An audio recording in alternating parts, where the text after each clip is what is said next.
الحمد لله وكفى وسلام على عباد الذين اصطفى أما بعد. وعنها, from Aisha radiallahu anha, she narrates that كان رسول الله صلى الله عليه وسلم إذا فاتته الصلاة من الليل من وجع أو غيره صلى من النهار 12 ركعة رواه مسلم. That when the Messenger of Allah صلى الله عليه وسلم was not able to perform the night prayer, the Tahajjud prayer, because of pain or some other reason, maybe being occupied with something more important at that time, then he would make during the day 12 rak'ahs salah.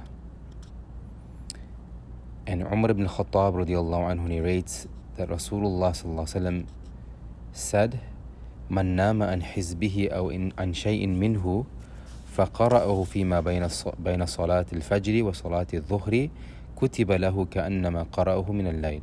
That whoever sleeps from his hizb, a portion of ibadah that he would make, whether it's of salah, of dhikr, of recitation of Quran, or missed it out altogether, or portions of it, and then recites it, performs that between Salat al-Fajr and Salat al-Dhuhr, then kutiba lahu, then he gets the reward as if the person had recited or had performed that act that they would normally do during the night. So the idea is that if a person missed it during the night, that between Dhuhr, Fajr and Dhuhr, if a person performs it, then inshallah they get the same reward as if they had done it the night before. So it's an opportunity which shouldn't be missed. So istihbabu ta'awidh ma yafutu min amal khair. So it's an encouragement and it's desirable that a person substitute the a'mal of khair, the good deeds, when it misses a person, then a person makes up for it. And when a person does this, then they receive the exact same reward, although they had delayed it or didn't do it normally that day, but they made up for the next day. They get the same reward as if they had done it the day or the night before. وعن أبي هريرة رضي الله عنه قال قال رسول الله صلى الله عليه وسلم. Abu Huraira radiallahu anhu narrates that the Messenger of Allah sallallahu alaihi wasallam said, رحم الله رجلا قام من الليل فصلى وأيقظ امرأته فإن أبت نضح في وجهها الماء. That may Allah have mercy upon a person, a man, who stands up for prayer during the night and prays and wakes up his spouse. فإن أبت, if she refuses to wake up, نضح, then gently he sprinkles some water upon her or on her face. And رحم الله امرأة قامت من الليل فصلت وأيقظت زوجها فإن أبى نضحت في وجهه الماء.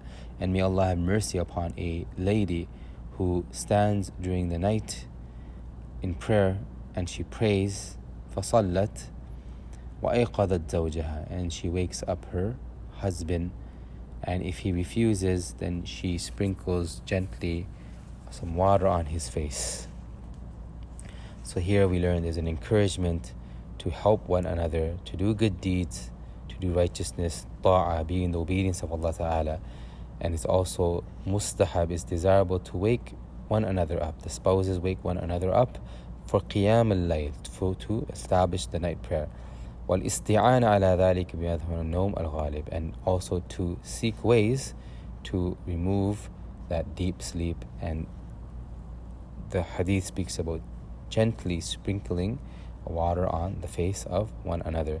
Fil hadith, within the hadith is an indication, a subtle indication, al-musawat, that there's equality between the man and woman in ibadah, and in terms of fulfilling the right of Allah Most High Ta'ala. وعنه, and from Abu Huraira and Abi Sa'id al-Khudri radiyallahu anhuma, they both narrate that the Messenger of Allah sallallahu alaihi wasallam said, إذا أيقظ الرجل أهله من الليل فصليا أو صلى ركعتين جميعا كتب في الذاكرين والذاكرات رواه أبو داود بإسناد صحيح أو كما قال عليه الصلاة والسلام.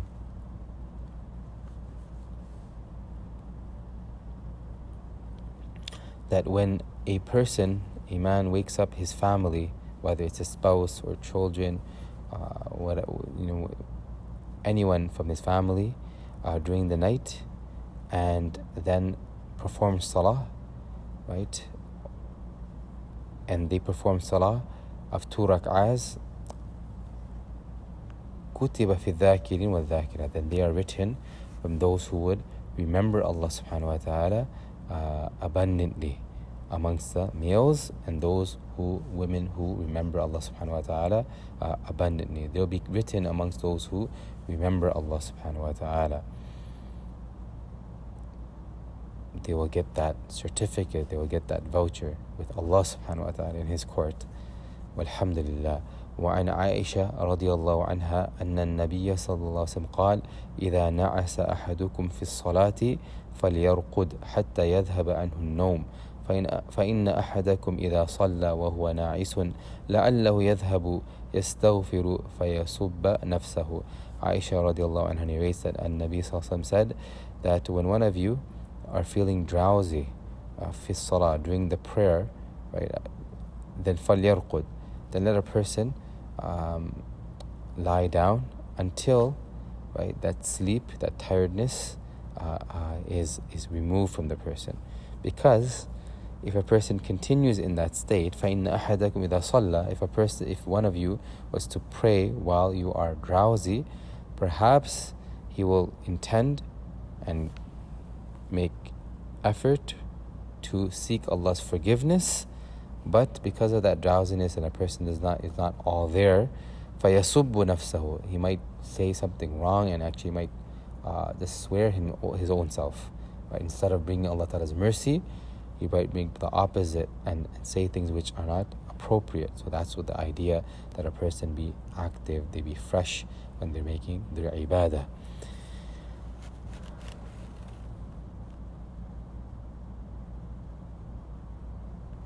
وعن أبي هريرة رضي الله عنه, and this is our final hadith of this chapter, hadith number 27, hadith of Abu Hurairah رضي الله عنه قال قال رسول الله صلى الله عليه وسلم إذا قام أحدكم من الليل فاستعجم القرآن على لسانه فلم يدري ما يقول فليضطجع رواه مسلم. Abu Hurairah radiallahu anhu narrates that the Messenger of Allah sallallahu alaihi wasallam said that when one of you stand during the night for prayer, فاستعجم القرآن, and the Quran gets mixed up upon him, right, upon his tongue. In other words, it's difficult to recite for this person because of being overpowered by sleep, and he's not knowing what he's saying, what he's reciting. Let this person lie down, let the person get rest. So there's encouragement to perform the Salatul Layl when a person's fresh, when a person's active, is able to understand, have concentration and attentive heart with Allah subhanahu wa ta'ala during that time. The virtue of Tahajjud in the night, it cannot be acquired when a person is drowsy, when a person is lazy. The salah during this time, in this state, would even be considered makruha. It would even be considered to be disliked. يستحب لمن داهم النعاس وهو يقوم الليل أن ينام قليلا حتى يستعي نشاطه. The one a person who is, being overpowered by sleep, or being overpowered by drowsiness, and is standing during the night, then another person sleep for some time until, inshallah ta'ala, the freshness comes within him and is able to stand in front of Allah subhanahu wa ta'ala while being fresh, while knowing what he is reciting and of what dua he is making. يقاس على النعاس في كراهة كل شاغل يشغل عن الخشوع والحضور.